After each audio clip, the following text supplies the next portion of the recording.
All right.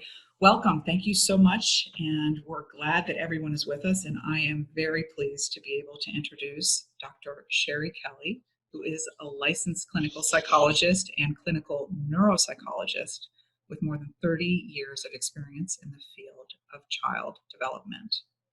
Dr. Kelly began her career as an educational researcher in 1977 at the University of Minnesota Center for Youth Development and Research. And her graduate work experience included clinical research with Dr. Lee Salk and a faculty appointment to the Cornell Medical School. Dr. Kelly holds multiple master's degrees in psychology from New York University and Yeshiva University. She earned her PhD in clinical health psychology from Yeshiva University in New York. Dr. Kelly was a National Cancer Institute Fellow and National Institute of Health Fellow in psycho-oncology, as well as neuropsychology, at Memorial Sloan Kettering Cancer Center in New York City. While at New York Hospital and Memorial Sloan Kettering Cancer Center, Dr. Kelly developed innovative multidisciplinary intervention and rehabilitation programs. Dr. Kelly is well known for her work with children challenged by learning differences, autism, and developmental delays. Her work has been featured in segments on Good Morning America, and most recently, Dr. Kelly was a founding board member of Autism After 21, a Boca Raton-based nonprofit program of support, education, and skills training for young adults with special needs.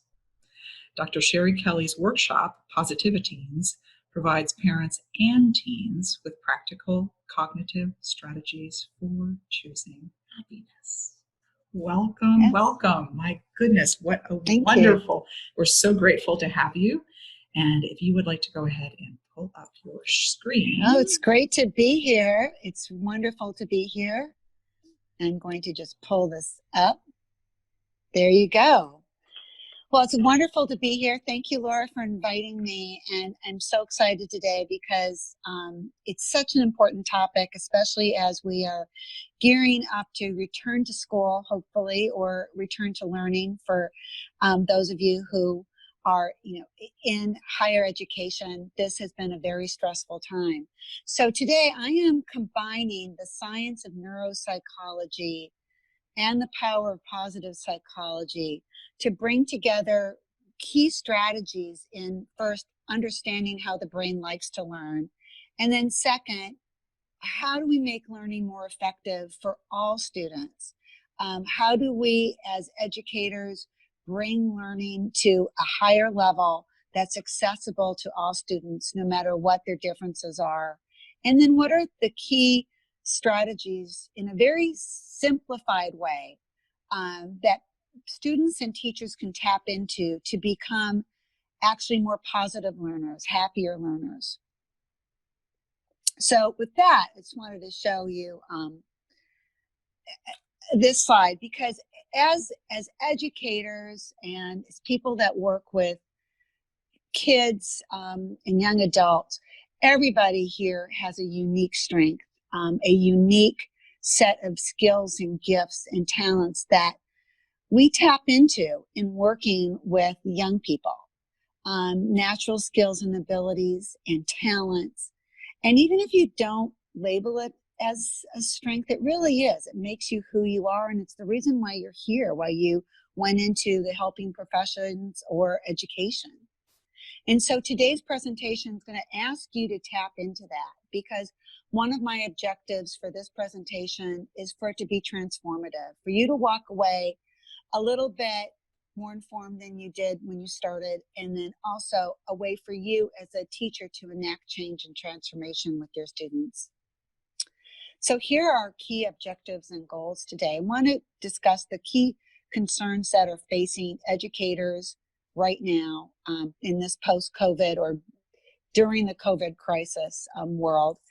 What is it that can help us understand our students better and their learning processes better? What is it about the learning paradigm that we know from neuroscience research? How can we simplify it in action items for ourselves to make learning more effective for our students. How do we teach the digital native learner? Well, our kids, our students, are digital natives. We're digital immigrants. That's what high tech calls us. Digital natives are those students that have grown up in the I world or the Mac world or the PC world and the iPhone world. And is it possible for us to code for happier students? How can we transform our students to not only be more effective in learning, but also happier students? This is important, as I'll explain, because happier students learn more effectively. And with that being said, how does the power of positivity come into play with learning? How we communicate to students matters because their learning style is very much influenced by the relationship we have as educators with them. The brain is wired for that intimacy of the teacher-student relationship. So we're going to talk about that. And then how do we foster the growth mindset in the classroom? And why is that important? As a neuroscientist, as well as a psychologist, I'm fascinated by the growth mindset. And I've seen the research that really speaks to how impactful this can be in your classroom. I'm going to talk towards the end about how do we implement positive psychology strategies in the classroom to make more effective learning and have more of a positive relationship in the classroom. So that's a tall order, so I'm going to jump right into it. Why am I doing this, and why is Laura so concerned also? Well, there's an epidemic of distress in this country. 1 in 7 U.S. children and teens, more than 1 in 4 college students have at least one mental health disorder. But more than half don't receive treatment. How do you think that's impacting your classroom? How is that impacting you as an educator? So this is a collective, almost a collective grief that we're experiencing. There's a collective anger that so many students experience now, frustration, fear, and that cannot be separated out of your teaching experience. And so I want to acknowledge that.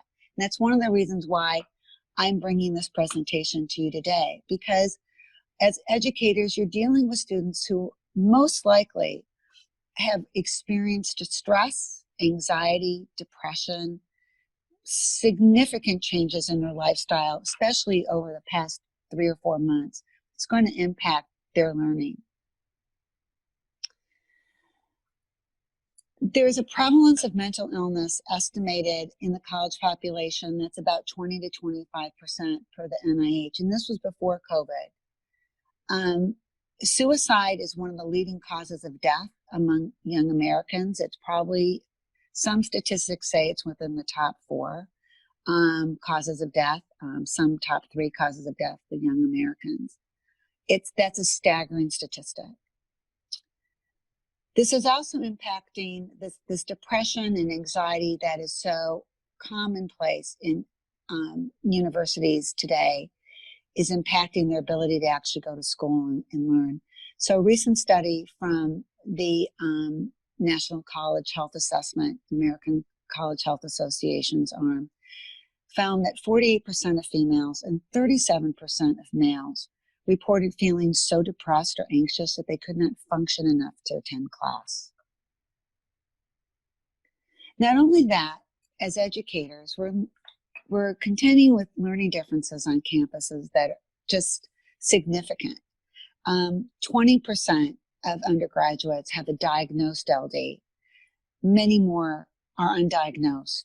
I'm estimating that probably either 1 to 5 or 1 to 4 of your students in your classroom has some kind of a learning difference. So students with LD are half as likely as peers to actually enroll in a 4-year college, and twice as likely to be jobless when they actually reach working age. So this is a significant problem that colleges need to address. Not only that, when your students return, they've been coping with COVID, some with the illness, some with loved ones or family members, friends who've coped with it, and also the fallout of it. Their developmental experience or developmental trajectory has been cut short or limited. They faced social isolation from peers, loved ones. Maybe they've lost jobs. Maybe the stress on the family has impacted their ability to even learn or even finish what was part of their curriculum last semester.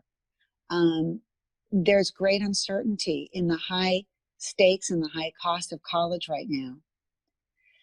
COVID's been more of a anxiety marathon than a burst of stress for all of us. It's been something that's been on a continuum and without a set time limit.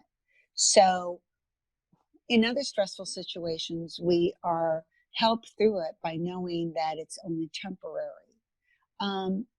This has been different in that we don't know the timeline of it. We're not sure when it's going to end. We don't have a vaccine yet. The testing in itself has been faulty.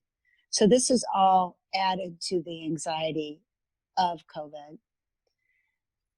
Likewise, so many students have been dependent on school resources for counseling and academic support.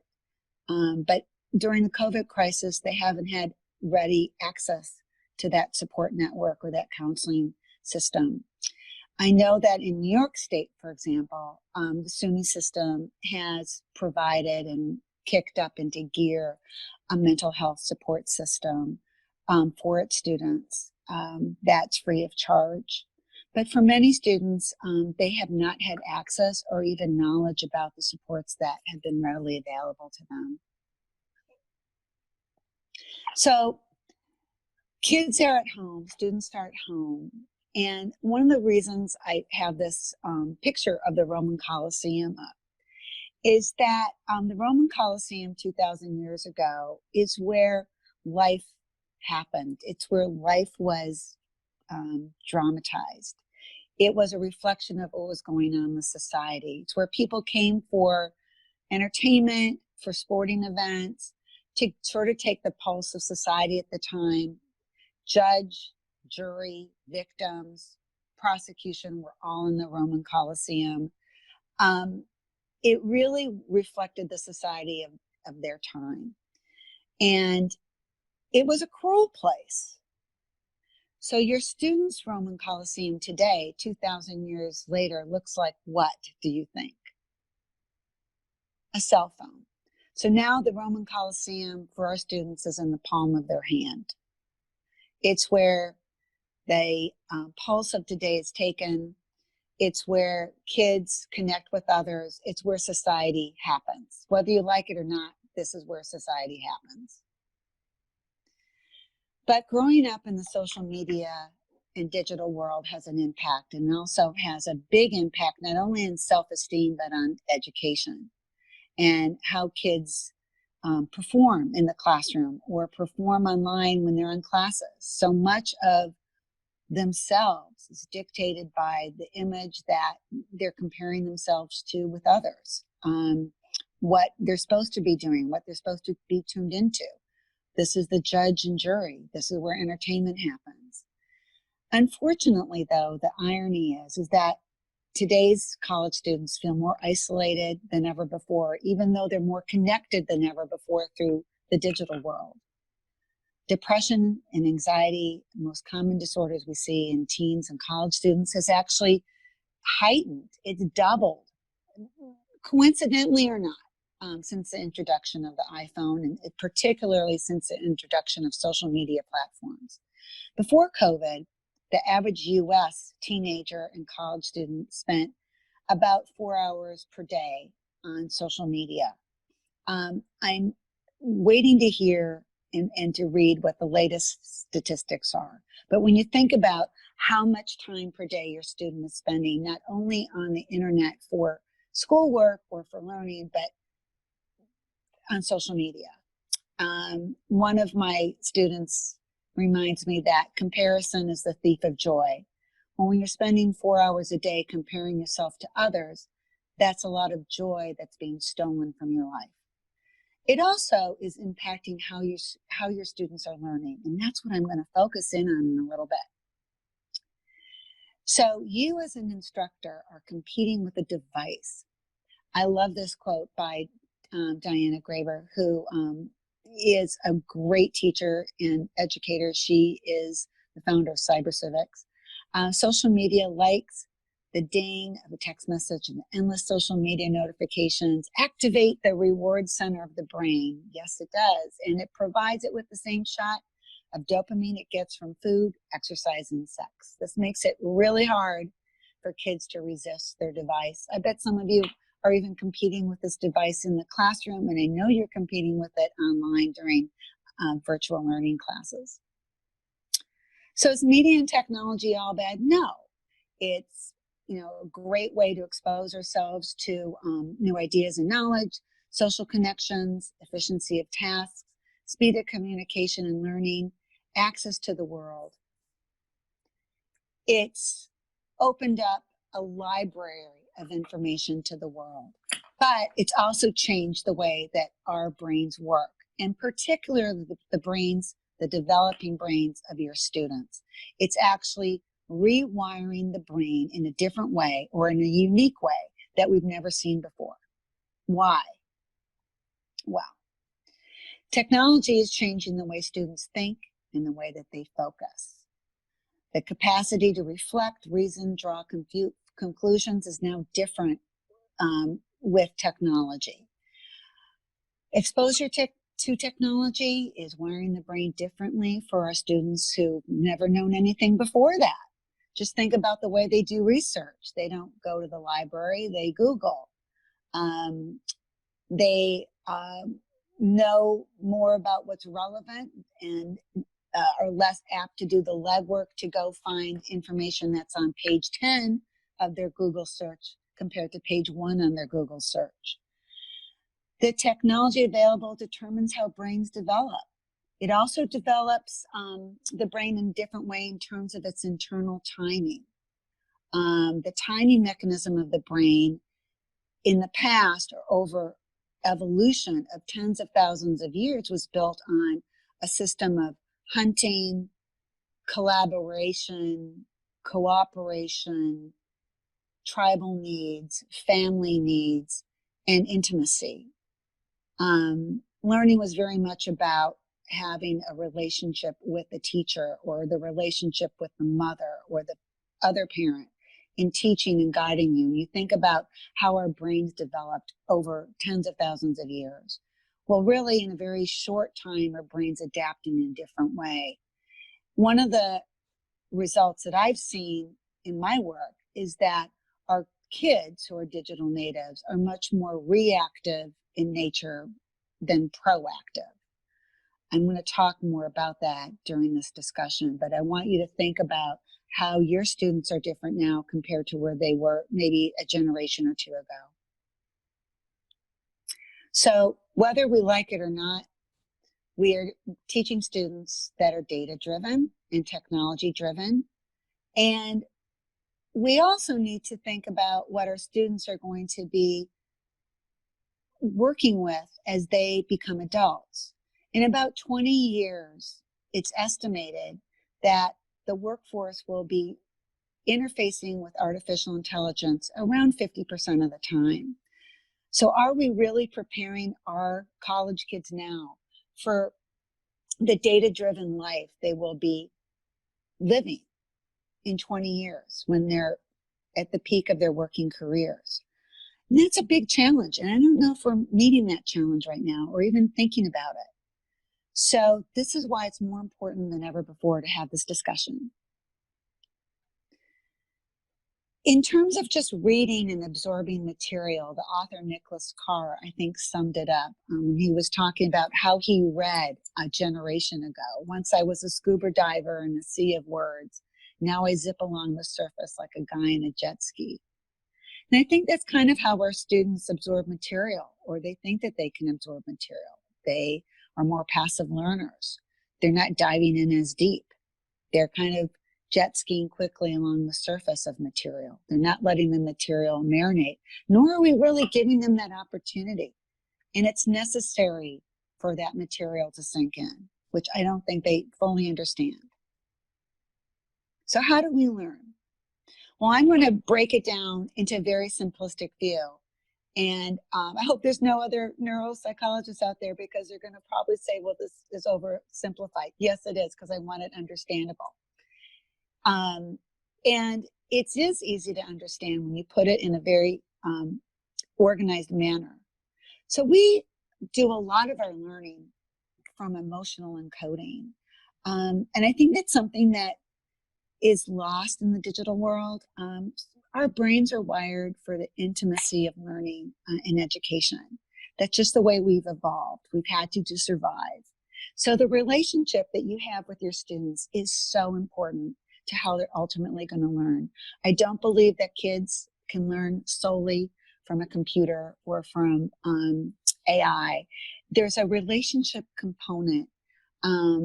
There is a neurochemical component, and our next presenter is going to talk about that. Michelle's going to talk about that neurochemical component, the oxytocin that fires when you're in a great relationship with a teacher.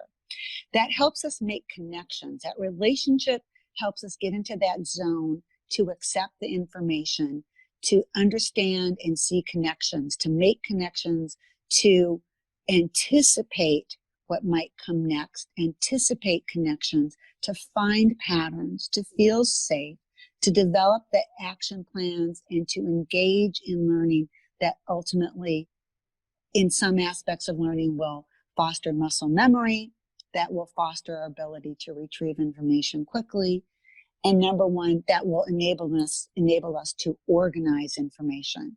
And the organization of information is key. So our brain works in many ways like a supercomputer. And the key to it is how we make associations, connections, and how we organize it. So yes, we have an amazing brain. And a lot of what educators like to look at and focus on is that green spot in the middle, the prefrontal cortex, right in the front. That's our thinking brain and logic, and some of our creativity is in there, but it's also about moving forward with our lives and what do we do with this information. A lot of it also has to do with the internal workings of the limbic system, and that's where emotions are made, where it sends information to the frontal cortex to produce conscious feelings. And it's where that emotion center is that helps us become better learners. Hippocampus, as you know, that's sort of like our library of memories. And we look at what we know is sort of the prefrontal cortex, and right next to it is, or right behind it's the insula, empathy and compassion. But when you see this all together, you're looking at a brain that is actually wired, its chief purpose is for survival. And learning and education helps us survive. So the brain loves it. The brain wants to learn. The brain wants to absorb information, and it needs connections. We have to make the connections. It's not passive, it's active. So here's a neuroimaging study that was done. This was based on a study that was done of people in a scanner, an MRI scanner, which is great. And they sort of lay on top of it different levels of imaging, so you can see where they were actively engaged in hearing words. Okay, that's a auditory association part of the brain. Seeing words in the back, that big movie screen back there in the occipital lobe. Thinking about words, our prefrontal cortex is up there, and speaking words. So your brain is self-organizing creative system. It wants to organize. It's not passive, it's active. Every skill and ability you have was self-constructed in a specific region of your brain as a result of practice and evolution and application. So this is my big key point in understanding how we learn. It's like a computer. The initial processing of information is integral to learning and memory. So how you download and save information will dictate how you learn it and remember it and retrieve it. That should make sense to you. So when I work with kids, I really try to get them to understand that they have to actively organize material, actively make connections, so that their initial processing and downloading of that information is going to help them find it later on, help them store it and retrieve it. Very simple. So the initial information is brought into your brain, and then your brain is going to actively download and save it in different files of the brain. And critical thinking's path of action is not paved out in advance. This comes from organizing material and making connections. So complex thinking requires attacking ambiguous material. One of the things that's particularly difficult in trying now to teach our digital learners is that so much of their material has been organized for them. They are not seeing a lot of ambiguity, or they're not comfortable with ambiguity because they're so accustomed to platforms that are very simplistic or binary in nature. Swipe left, swipe right, scroll up, scroll down, click twice, click once. They're not really attacking ambiguous material. And that is concerning to me on many levels, because higher thinking, and particularly information in college, involves a lot of ambiguity and demands a lot of critical thinking. Not only that, but life decisions involve sifting through ambiguous material. Life is very often ambiguous and complex. There are very few easy decisions to make as an adult. There's a lot of ambiguity. And I'm afraid that we're not giving kids the chance to really attack information slowly enough or carefully enough for them to use critical thinking strategies. The initial processing of information demands application of multiple criteria, and it involves imposing meaning on the material. And in your next seminar, you're going to hear more about the importance of imposing meaning on material. And that imposition of meaning is also right there. A big part of it is done in that prefrontal cortex, sort of like the gateway to higher thinking. So it's important for students to organize material and download and save it by imposing meaning on the material. The other important feature of learning is imposing structure and creating structure where you find no structure. Organizing material that might be in disorder or disarray, and organizing material and structuring material that's not structured. And that's not something they get the opportunity to do a lot in the digital world.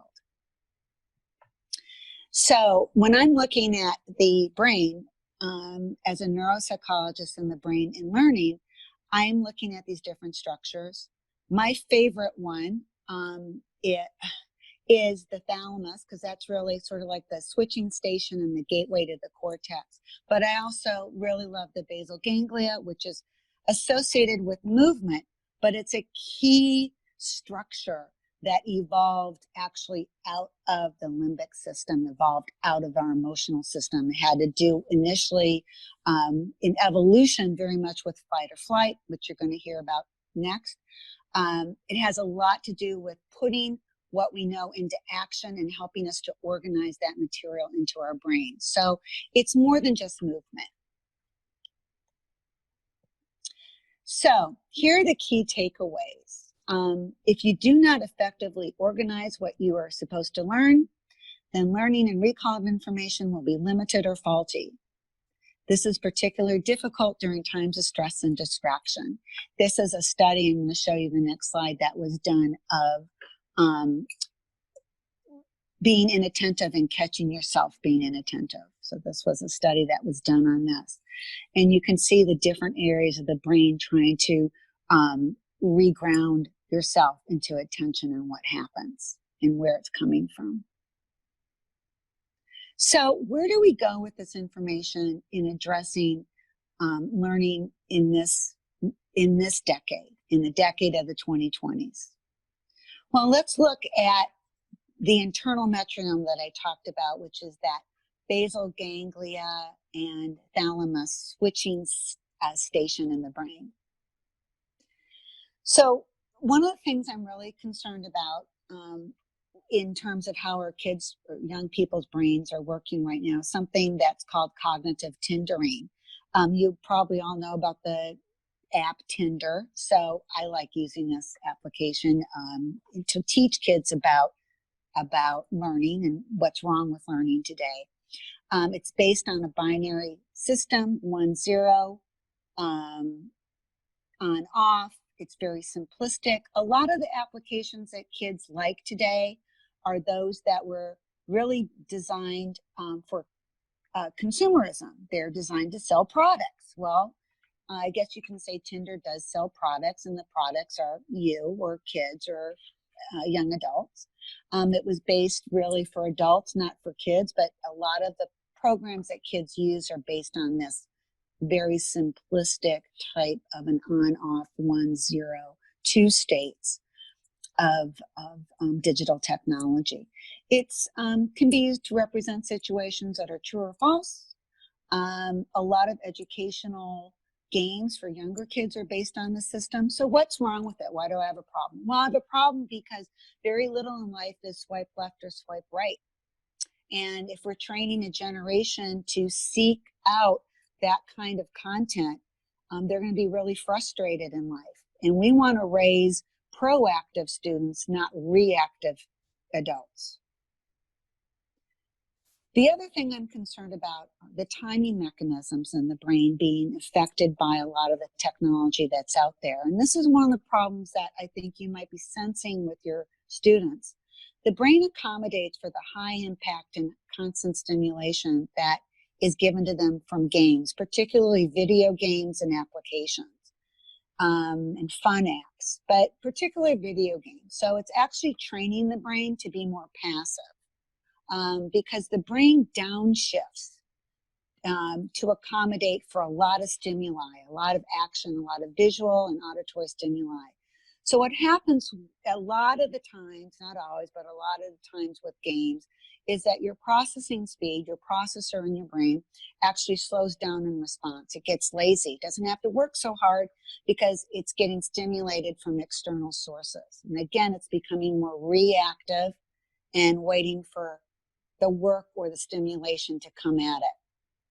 So the problem is that we're sort of training students to look for stimuli that allows them to make a choice rather than think through or analyze material. So here's the problem. As a student faces increasingly complex and more self-directed work in school, the student must develop more effective learning and organizational skills. Depending on rote and sequential learning strategies will be less effective as the curriculum expands to include more abstract materials and critical thinking skills. So it's going to be tougher for them to go through that complex material or to organize material themselves. So many of our students have never been taught to do that. So when they get to college, they're facing abstract material, complex material that they've never learned how to organize before. So how do we set them up for success? Well, I've developed active learning strategies to help them do that. Active learning strategies can help set the stage for critical thinking. The first thing is to review the curriculum, review the goals for learning each semester, review the very concrete skills and concepts they need to master in each semester, to not make learning a mystery, to make it very purpose-driven and goal-driven. Here are the key steps. We want to teach our students how to organize work, how to organize the material that's given to them, because it's hard for them to do that. Maybe they've never been taught, most likely they've never been taught how to do it. How do we relate the concepts to the big picture of the class or the curriculum or the subject? It's really teaching them how to make connections and helping students create a structure or organizing complex material where there might not be a structure, helping them to make sense of complex material. So how do we hack the complex? Well, we have larger projects broken down into smaller assignments. We have more immediate or shorter deadlines. We chunk up information, more follow-up by teachers, chunk up the projects so they're smaller, and students will be less likely to procrastinate and not feel overwhelmed. So how do we teach kids to study and engage in active learning? Well, the first thing I tell students, I have a list of active learning strategies, and here they are. Number one, establish a homework space at home or in your dorm that's consistent with office hours. Put down the phone, do not do social media, turn off the phone if necessary. Go through the backpack and take out everything from the day. Review the content from emails or from the homework assignment board that might be in the computer system that you have at your school. Review what needs to be done. I ask teachers to give concrete directives, very concrete directives on what must be done, what the assignment involves, what the expectations are. The directives will also set up the student for realistic expectations. So I stress that because a lot of times kids get lost because they don't know what the teacher expects. And their expectations are very different from the way that the teacher behaves or what the teacher says. So it's to be very clear on what's expected of them and what they expect to get out of the assignment. Help your students make connections and meaning to the material. And then after the lecture, I also ask students, if they don't understand it, to ask the teacher for a snapshot of what was supposed to be learned today, and also to ask themselves when they're rethinking it, what's the snapshot? What's the big takeaway of what was taught today? So here's my best tips for students, the active learning strategies. Stop yourself, I tell them, before you dig into your homework. Pilots have a pre-flight checklist that they have to go through, even though they've been flying for years. It's the same checklist. When you start your homework, stop yourself before you jump in and ask yourself these questions. What's the purpose of this assignment?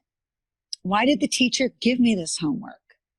How does this assignment fit into the class learning goals? What does this have to do with anything we did in class today? What does this have to do with the material covered? What is the connection? Why is the teacher giving me this homework or this project to do? What specific skills or concepts am I expected to learn from this? Is this something that's going to enable me to move to the next level of skill or project like in math or science? Is this supposed to help me understand what happened later on in history or a story? Am I supposed to be able to synthesize this material so I can argue it later on?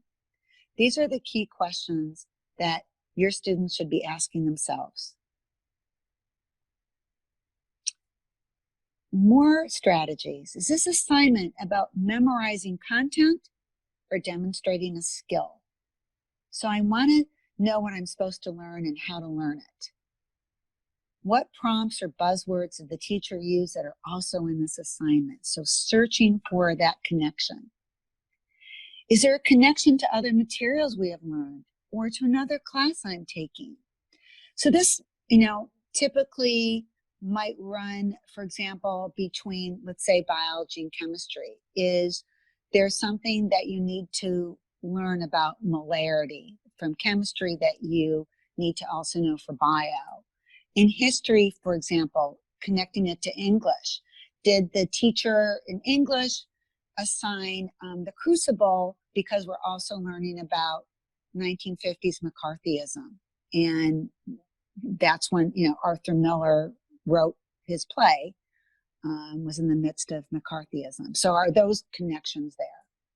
What are the relationships or sequences I can identify in this content? What must I show that I know to the teacher? And that's something that I think students struggle with. They don't know. A lot of times students, again, are just saying, I don't even know why I have to do this. How does this have to do with what we did in class?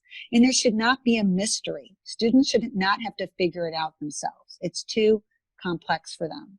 They should be shown and told and get an understanding of why they have to do an assignment. Is this homework about facts? Is it about synthesis of information? Is it about compare and contrast? Is it about learning a procedural technique? Or is it about being creative? And then how would this information be set up later on a test? How would this be used? How would you have to draw on this or retrieve this information later on in a test? So that's a difficult question for a lot of kids to answer.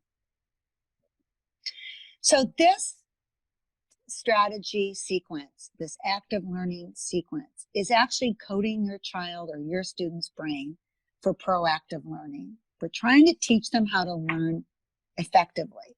And these are actually strategies that have now been adapted by a number of educational institutions as part of the universal design for learning. I'll talk about that in a bit, but it's really trying to make all students expert learners, all students to have equal access to understanding information and understanding learning strategies that should be available to everybody in college. So coding your brain for proactive learning is a conscious decision that requires practice. It's changing how you think, and changing how you think about learning takes courage.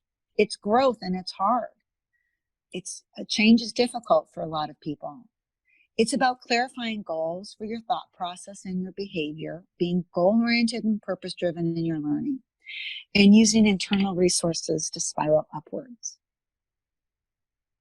So this is the universal design for learning that I spoke about.